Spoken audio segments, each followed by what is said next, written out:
नमस्कार, मैं अनुज कुमार हाजिर हूं आज शाम का बुलेटिन लेकर। आइए शुरू करते हैं मुख्य समाचार। This news bulletin is brought you by Goyal Motors Solan. Himachal आने के लिए RT-PCR रिपोर्ट की अनिवार्यता खत्म, सिर्फ पंजीकरण करवाना होगा। कोरोना कर्फ्यू में राहत, अब सुबह 9 बजे से 5 बजे तक खुली रहेंगी दुकानें, सोमवार से चलेंगी बसें। पेट्रोल और डीजल की बढ़ती कीमतों पर उबली कांग्रेस, विरोध स्वरूप प्रदेश भर में किया धरना प्रदर्शन। अभी नहीं खुलेंगे मंदिर, शादियों में भी 20 से ज्यादा लोग नहीं हो पाएंगे शरीक। 60 दिन में दूसरी बार कोरोना पॉजिटिव हुए पूर्व मुख्यमंत्री वीरभद्र सिंह, IGMC में चल रहा इलाज। जुलाई में होंगे कॉलेज एग्जाम, बंद रहेंगे स्कूल, जल शक्ति विभाग में भरे जाएंगे 2322 पद। हिमाचल में प्री मॉनसून की दस्तक, 2 दिन भारी बारिश तूफान का अलर्ट। और अब समाचार विस्तार से। प्रदेश सरकार ने हिमाचल में आने के लिए कोरोना नेगेटिव रिपोर्ट की अनिवार्यता खत्म कर दी है। शुक्रवार को कैबिनेट की बैठक में यह फैसला लिया गया। पिछले 1.5 साल से मेहमानों के इंतजार में बैठे पर्यटन कारोबारियों के लिए सरकार ने हल्की राहत दी है। मंत्रिमंडल के नए फैसले के मुताबिक अब हिमाचल आने के लिए कोरोना की नेगेटिव रिपोर्ट अनिवार्यता खत्म कर दी गई है।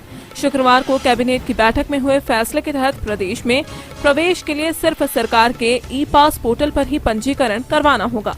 इससे सबसे ज्यादा राहत पर्यटकों को मिलेगी, क्योंकि मैदानी क्षेत्रों में पड़ रही बेतहाशा गर्मी से बचने के लिए सैलानी हिमाचल का रुख करते हैं और सुकून के कुछ पल बिताकर वापस हो जाते हैं। सरकार के नए फैसले के तहत अब बाहरी क्षेत्रों से आने वाले मेहमानों को हिमाचल में आने की सुगमता होगी, साथ ही पहाड़ का पर्यटन कारोबार भी चल पड़ेगा। कोरोना संक्रमण की मार झेल रही हिमाचल की जनता को सरकार की ओर से राहत भरी खबर है। पिछली कैबिनेट बैठक में कुछ रियायतों के बाद अब मंत्रिमंडल ने आज की मीटिंग में इन सहूलियतों में इजाफा किया है।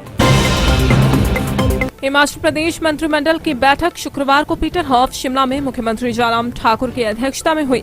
बैठक में कोरोना कर्फ्यू में कई रियायतें देने पर चर्चा की गई। कैबिनेट ने फैसला लिया कि सुबह 9 बजे से शाम 5 बजे तक 8 घंटे कोरोना कर्फ्यू में ढील रहेगी। इस दौरान सभी दुकानें खुली रहेंगी। साथ ही प्रदेश में 14 जून से बसें भी चल पड़ेंगी, लेकिन बसें 50% क्षमता के साथ ही शुरू की जाएंगी और इनकी टाइमिंग भी सुबह 9 से शाम 5 बजे तक रहेगी। बाहरी राज्यों के लिए अभी बस सेवाएं शुरू नहीं होंगी। पेट्रोलियम पदार्थों के बढ़ते दामों के खिलाफ कांग्रेस लाल हो गई है। शुक्रवार को पार्टी ने प्रदेश के विभिन्न स्थानों पर धरना प्रदर्शन कर महंगाई के खिलाफ रोष व्यक्त किया।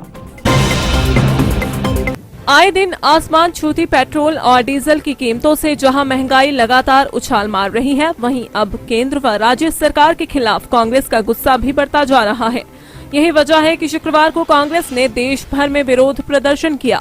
खिलाफत की यह ज्वाला हिमाचल में भी देखने को मिली और प्रदेश के कई क्षेत्रों में कांग्रेस नेताओं ने बढ़ती कीमतों के खिलाफ पेट्रोल पंप के बाहर विरोध जताया। मोदी तेरे शासन में आग लगी है राशन में, मोदी हाय हाय हाय हाय हाय हाय नरेंद्र मोदी हाय हाय हाय हाय हाय। तेरे मोदी तेरे खेल भागे राशन की जाते, तेरे मोदी तेरे खेल भागे राशन की जाते। इस दौरान कांग्रेस ने केंद्र सरकार की जमकर आलोचना की और पेट्रोल, डीजल सहित LPG के बढ़े दामों को जनहित में वापस लेने की मांग उठाई। तो आज की तारीख में हम तो यही बात करेंगे सरकार से कि ये जो कोरोना काल है, इसमें तो कम से कम जो आपके बड़े बड़े कॉरपोरेशन तेल बेच रहे हैं या तेल ला रहे हैं, वो कृपा करके इनकी कीमत जो है वो कम करें। आज पेट्रोल और डीजल का दाम इतना है कि आम आदमी इसको सहन नहीं कर पा रहा। खाने की वस्तुओं के दाम इतने बढ़ गए हैं। तेल की शीशी जो 70 रुपए की होती है आज 200 रुपए से ऊपर की है। कांग्रेस का कहना था कि पेट्रोल व डीजल के हर रोज मूल्य बढ़ाए जा रहे हैं, जबकि कच्चे तेल के मूल्य निम्न स्तर पर है। उन्होंने आरोप लगाते हुए कहा कि सरकार अपनी तिजोरी भरने में लगी हुई है और लोगों पर महंगाई थोप रही है। कोरोना कर्फ्यू के चलते बंदिशों की बेड़ियों में जकड़े हिमाचल में अभी भी ज्यादा ढील नहीं दी गई है। मंत्रिमंडल की बैठक में शादी समारोहों और सामाजिक कार्यक्रमों में रिस्ट्रिक्शंस रखी गई हैं। मंत्रिमंडल ने फैसला लिया है कि सोमवार यानी 14 जून से सरकारी दफ्तरों में 50% कर्मचारी आएंगे। अभी तक 30% कर्मचारी ही दफ्तर पहुंच रहे थे। दूसरी ओर प्रदेश में मंदिर अभी भी बंद रहेंगे और शादी समारोह के लिए भी बंदिशें जारी रहेंगी, यानी कि 20 लोग ही शादी में शामिल हो सकेंगे। कांग्रेस दिग्गज एवं 6 बार हिमाचल के मुख्यमंत्री रहे वीरभद्र सिंह एक बार फिर कोरोना संक्रमित हो गए हैं। शुक्रवार को उनकी रिपोर्ट पॉजिटिव आई है। वरिष्ठ कांग्रेस नेता वीरभद्र सिंह दूसरी बार कोरोना पॉजिटिव हो गए हैं। गुरुवार देर शाम को तबीयत बिगड़ने पर उनका कोरोना टेस्ट लिया गया, जिसके बाद शुक्रवार को आई रिपोर्ट में वे संक्रमित निकले हैं। आईजीएमसी के प्राचार्य डॉक्टर रजनीश पठानिया ने इसकी पुष्टि की है। बताया जा रहा है कि उन्हें अब अस्पताल के मेकशिफ्ट वार्ड में भेजा जा सकता है। हालांकि इसे लेकर अभी डॉक्टर परामर्श कर रहे हैं। बता दें कि पहले भी कोरोना संक्रमित होने के बाद वे चंडीगढ़ इलाज करवाने गए थे। चंडीगढ़ से लौटने के बाद पूर्व सीएम आईजीएमसी में दाखिल हैं। यहां पर कार्डियोलॉजी विभाग में उन्हें दाखिल किया गया है, जहां पर चिकित्सक उन पर निगरानी बनाए हुए हैं। हिमाचल मंत्रिमंडल ने प्रदेश के कॉलेजों में जुलाई से परीक्षाएं करवाने का फैसला लिया है। वहीं अभी स्कूलों को बंद रखने का ही प्लान है। कैबिनेट मीटिंग में इस पर चर्चा के बाद फैसला लिया गया। प्रदेश मंत्रिमंडल की बैठक में डिग्री कॉलेजों में जुलाई महीने के अंतिम वर्ष के विद्यार्थियों की परीक्षा आयोजित करने का फैसला लिया गया है। इसके बाद प्रथम व द्वितीय वर्ष के विद्यार्थियों की परीक्षाएं होंगी। प्रदेश में सभी स्कूल आगामी आदेशों तक बंद रहेंगे। दूसरी ओर सरकार ने एसएमसी शिक्षकों और मिड डे मील वर्करों का मानदेय भी बढ़ा दिया है। फैसले के तहत एसएमसी शिक्षकों का मानदेय 500 रुपए बढ़ाया गया है, जबकि मिड डे मील वर्कर्स को भी 300 रुपए की सौगात दी गई है। इसके अलावा स्वास्थ्य विभाग में 750 और जल शक्ति विभाग में 2322 कर्मचारियों की भर्ती करने का फैसला सरकार ने लिया है। सरकारी स्कूलों में अब छात्र हिमाचल की संस्कृति के बारे में जानेंगे। राज्य सरकार नई शिक्षा नीति के तहत स्कूलों में हिमाचल की संस्कृति पर विषय शुरू करेगी। खुद शिक्षा मंत्री गोविंद ठाकुर ने इसकी पुष्टि की है। प्रदेश के स्कूलों में पढ़ने वाले छात्रों की पढ़ाई का टेस्ट बदलने वाला है और वे अब हिमाचल की संस्कृति से रूबरू होंगे।